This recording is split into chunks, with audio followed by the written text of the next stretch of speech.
নমস্কার বন্ধুরা, আমি প্রিয়াঙ্কা। আমার চ্যানেলে আপনাদের স্বাগত।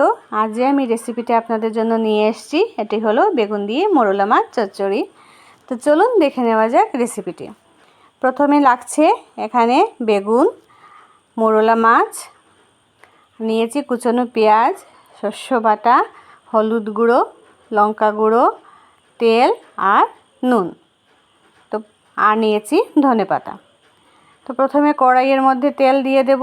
তেলটা অল্প গরম হয়ে গেলে তার মধ্যে আমি কুচনো পেঁয়াজ দিয়ে দিচ্ছি। পেঁয়াজটা আমি তত সময় পর্যন্ত ভাজবো যত সময় না পেঁয়াজের রঙটা বাদামি হয়ে যাচ্ছে।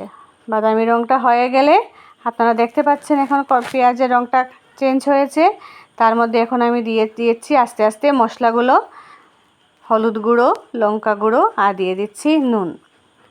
মশলাটা কষানোর জন্য আমি তার মধ্যে একটু গরম জল দিয়ে দেব। উষ্ণ গরম জল আপনারা ব্যবহার করবেন। এতে মশলাটা একটু সময় ধরে আমি কষাবো।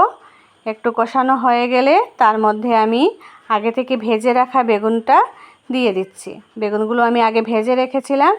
এটা দিয়ে অল্প নাড়াচাড়া করে তার মধ্যে আমি আগে থেকে ভেজে রাখা মুরলা মাছটাও দিয়ে দিচ্ছি। সবগুলো এখন উপকরণ ভালো করে মিক্স করে তার মধ্যে আমি শস্য বাটাটা দিয়ে দেব। ভালো করে মিক্স হয়ে গেছে আপনারা দেখতে পাচ্ছেন। এখন আমি এর মধ্যে দিয়ে দিচ্ছি শস্য বাটা। শস্য বাটা দিয়ে আমি এর মধ্যে উষ্ণ গরম জলটা দিয়ে দেব।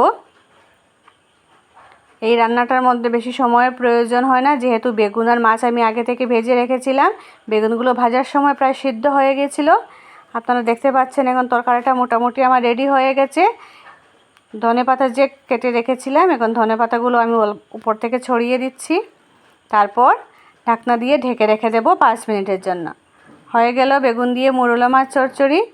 এটা আপনারা গরম গরম ভাতের সঙ্গে পরিবেশন করবেন, খেয়ে দেখবেন অনেক বেশি টেস্টি হয়। যদি ভিডিওটি আপনাদের ভালো লেগে থাকে তাহলে লাইক, কমেন্ট, শেয়ার করবেন।